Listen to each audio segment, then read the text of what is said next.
Taurat, yan yung kang Musa, na yung bago na libro, yung Injil, na yan yung kay Isa, no? Ubos sini ng mga libro na hidayah o guidance, no? Iyakan ng Allah subhanahu wa ta'ala para sa yamang ito. Yung Allah subhanahu wa ta'ala, igalaw na sino-sino yamang ito na magpaspas, mag-inang namang kadyaw na inang. So, na munot na katigaman kung tinod ba yung induan ng Taurat o Injil, na katigaman tayo niyan kung conform yan o uyon yan sa Quran, no? So sa ayah 50 na sa bunabun na ng Allah subhanahu wa ta'ala na yan yung pinakamatas o yan yung pinakamahukom sang kariko, no? Yan yung judge sang kariko, no? Ng Allah subhanahu wa ta'ala na i-daignan itong yamang ito sang Quran, no? Yung Quran na ipaatag yan, ipaturo niyan sa pinaka palangganan na uripon ng Nabi Muhammad sallallahu alaihi wasallam para pag-confirm o para pag-palinaw, no? Para sang-ayon o pagpadigon sang ipamando ng iyan sa Taurat o sa Injil. So, sino-sino yung yamang ito na aatagan ng Allah subhanahu wa ta'ala ng kasurugan, no? Si Ibn Jari igalaw na yung Quran na yan yung grabing trustworthy o kasaligan laban na kung compare mo sang Taurat o Injil kay kariko ng pamando sang Taurat o Injil na kinahanglan na ma-conform o ma-apa o matugma sang Quran o kariko ng mga watugma sang Taurat o Injil na panglawng na mga Kristiyano o Hudyo doon na watugma sang Quran na di yan ng valid. So milang kabugat niyang Quran. So yung Quran yung confirm sang validity ng Taurat o Injil. So yan kay yung Quran man yan mataso man yang kanan kabutang sang mga listahan ng libro, no, namang kadakwa. Kay yung Quran all encompassing, no? Ilagkumnan, no, yung kariko ng mga rules o regulations, mga balaod na iakay ng Allah subhanahu wa ta'ala sang Torah o Injil na iisa ng Allah subhanahu wa ta'ala sa Quran. Ng Allah subhanahu wa ta'ala na yagalaw mismo sang Quran na adipinsahan na niyang Quran, no? Manuno ng Allah subhanahu wa ta'ala pinsahan na doon yung Quran sang mga kabaguhan na malinin nila butang sang Quran. Ipakadaignan yung makamemorize ng Quran. Ipakadaignan yung mga hafiz, no, na makamemorize ng Quran na masking sang kalitra na kapapaon sang ang Quran na katigaman dayon, no? Si Ibn Abbas sigalaw na Rasul sallallahu alaihi wasallam sigalaw na sa buna-buna ng Allah subhanahu wa ta'ala o kalininan na pili nang kita ilangan ng sang kanasyon gay, no? Sang kabangsa gay, no? Wailain puro gay kita mga kaitaman o gayang Allah subhanahu wa ta'ala wala ninangay niya, no? Kay Allah subhanahu wa ta'ala isa na wanan dawatan ng Allah subhanahu wa ta'ala na dua na minang magkaisa yung ummah, no? Kaya nakasayin yan, no? Kaya Allah subhanahu wa ta'ala yatagan kita ng madyo na dumduman para yatagan naman lang kita ng Quran, no? Yatagan lang kita na kaya kalinin ng Allah subhanahu wa ta'ala na magdumdum kita gamitan tayong madyo na dumduman o maghinang kita ng kanatan judgment, no? O hukom kung tama ba yan o mali, no? Yan yung ilaw ng Allah subhanahu wa ta'ala. Iyatagan kita na ng madyaw na dumduman para maghukom kung tama ba yan na dan pagod sa Islam o di, no? So iyan yung kanatan. It is all up to us, no? Yung ilaw yung kanatan ustads na iyan yung kanatan kung mangintubag ka at tubag kita sang tama o kita sang mali. Kaya yatagan kita ng madyaw na dumduman ng Allah subhanahu wa ta'ala. So, kariko ng mga balaod na iyan sa Taurat o Injil na piyagamit ng mga Hudyo Kristiyano, yan masupersid o ikalabawan yan, no? Ikasapawan, no? Iilisan yan kay. Iilisan yan ng balaod na iyan sa Quran. So, ubos ang balaod na iyan nato sa Taurat o Injil na galat dito na iyan yung kinanglan kita na ano na mga utaw ito mga kauma doon ng Nabi Muhammad yung asunodon na balaod na iyan sa Quran. Kaya mga balaod man na iyan sa Taurat o Injil na i-adapt Japon yan, no? Iyan Japon yung majority san iyan Japon hadis ang Quran, no? Si Ibnu Kathir galaw na pari ko kita, i-encourage kita na magpakalog maginang namang kadyaw na inang, no? So igalaw yung sa na nangami ng tagbista yung mag-respond, tagbista yung maginang ng kadyawan. Kay igalaw yan tungod yan isang syaitan, no? Na yung hunghong ng syaitan na alayin yan, no? Medyo alayin yan sang kanatin piya kalinian o mga desires ta, no? Piya kalinian ta na dinang madyaw, no? So pag na syaitan mas malug kita mabighani o ganan maginang ng iyan sang kanatin mga kalinian na mas hindi nang tama kontra sa mag-inang ng kadyawan, no? So masayong ka natin mag-inang ng katan o mas madagyang pagsubok o mag-inang kita ng kadyawan. So tungod yan sa hunghong ng syaitan. So yung Allah subhanahu wa ta'ala dinan adawatan yang inang ng kadyawan ng utaw na igapakitang tao gay, no? O iga show off gay, igapakita gay na butan niya, igapakita gay na maligang sapi na manggigatago niyan. So di na adawatan ayang ang malibadat niya na utaw, no? Ang sangkahadis na yung sangkautaw na inang i-judge yan ng Allah subhanahu wa ta'ala na yan isang kautaw na matas yung kanan ilmo sa agama Islam, no? Isip yan ng Allah subhanahu wa ta'ala igaw no ko sa dunya.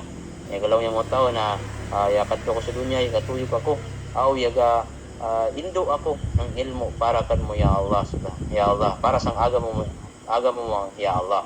So igalaw yung Allah subhanahu wa ta'ala nang di wakaw tuyok para gid mag-indo ng para sang agama ko para kanak, no?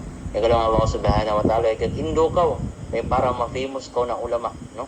Para bantugon kaw na ulama, kaw na mataas yang katigam, no? Yan yung kamuniyat. So inyan yung ilaw ng Allah subhanahu wa ta'ala. Nagalaw mo man yung Allah subhanahu, anong sambog niya po niya katisang Allah subhanahu wa ta'ala na iga-jihad yan iga-jihad, no? Igalaw yung Allah subhanahu wa ta'ala igaw no kaw di sa dunya, igalaw niya iga-jihad ako para sa agama mo ya Allah, na ilaw niya ng Allah subhanahu wa ta'ala malikaw, ya mamakakaw, gawa ka pag-jihad para sa agama ko, para kanak, iga-jihad kaw para sa ginawa mo, para tawagan ko na maisig ko, para tawagan ko na warrior ko, no? So yun yung isa ka utaw. Ang dyan po isang kautaw, last na utaw na ihukuman ng Allah subhanahu wa ta'ala na Yusuf na igaw no kaw sang dunya na igalaw niya na mangatag ako para sang agama mo, generous ako magiging ipangatagnan para sang agama mo ya Allah. So igalaw yung Allah subhanahu wa ta'ala mangatik kaw kuha ko pangatag sang agama ko, mangatag kaw para bantugong ka ng utaw na manggihatagon kaw. So minanyang isa ka ipamando ng Allah subhanahu wa ta'ala na di adawatan ng Allah subhanahu wa ta'ala yung mga mangkadyaw na iinang gay yung niyat na para i-show off, para pakitang tao gay, no? Para makita yan ang utaw na madyaw yan ang utaw, manggihatagon yan ang utaw, matigam yan ang utaw, no? Jihad yan ang utaw, may isag yan ang utaw yan. Okay. So baling kadelikado sa inyo, no? So yung Allah subhanahu wa ta'ala igalaw na pagka beware ka mo, no? Katiga may mayo, no? Abdi kon dapat ka mo sang mga Hudyo, no? Beware ka mo sa mga Hudyo, isagdanan kita sa mga Hudyo. Na yung mga Hudyo yung kamayo mga kalaban, no? Na tiga ilisan nila yang katinudan, no? Yang mga Hudyo tiga ilisan nila yang katinudan na yang Allah subhanahu wa ta'ala nakalinis sila panisyan, no? Asiksaon, no? Sang kanilang mga sarap, no? So minanyang pamandukan natin ng Allah subhanahu wa ta'ala sa mga Hudyo, no? Mga Hudyo na grabe na kadarawaka, no? Majority sang kanilan ng mga Hudyo na disbelievers, na wapang into, no? Yaga baluktot ng katinudan, no? Iliso nila niyang katinudan para mauyon kanila. Yan.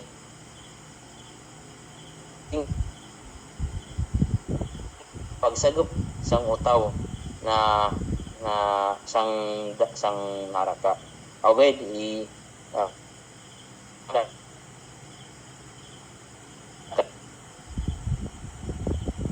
tahanan, no?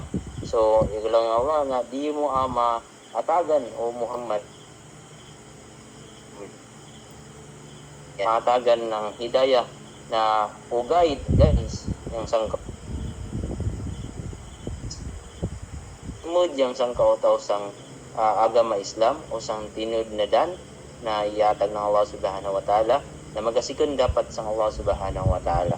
So, yung lang yung Allah subhanahu wa ta'ala iyan sang Allah subhanahu wa ta'ala yung pag-guide yung pag-guide kung sino yung kaliniyan na. So, iyan kasi ang Allah subhanahu wa ta'ala yung makaatag ng hidayah na mamakabarik yung utaw sang Islam, no? So, apabila yan yung mga dapoy mga matingayan ka natin sa kay matinga kita na sa mga gira ni ngaon na ma-record na baling kadaig ng army always na yung kaislaman medyo tagbibita yung kanan army, no? Medyo di ng pantay permi ang gira nangasing yang kay baling kadaig ng mga panginto. So i-compare mo sa nga manginto tagbisda. So naturally tagbisda nga manginto sa Islam tagbisda man yung army ng Islam. So yung baling kadaig ng mga panginto baling kadaig ng army ng mga panginto. So ang sangka instance na igunit dumapas na yung sangka yung Hudyo na kadto sang Nabi Muhammad sallallahu alaihi wasallam na yan sila ni kapakila na sila niya mga scholars, no? Mga mangkatas yang grado sang Hudyo, no? Nakalinian nila na yung Nabi Muhammad mauyon sang kanilang kalini. Na Allah subhanahu wa ta'ala galang sa Nabi Muhammad ayaw, no? Sagdanan niya Nabi Muhammad o ilawngan na ng paghukom sang ikita mo sang Allah subhanahu wa ta'ala o sang ipaatag na mga o sang ipaturo ng Allah subhanahu wa ta'ala ng mga balawod. So sagdanan niya ng Allah subhanahu wa ta'ala yung Allah subhanahu wa ta'ala na grabing katas ng kanan mercy o yung kawi ka natin, no? Yung Allah subhanahu wa ta'ala grabing kaperpekto na katigaman na ubos ang balaod na ininang ng utawman, no? So kinahanglan kita manginto kita uman sa mga balaod ng Allah subhanahu wa ta'ala, no?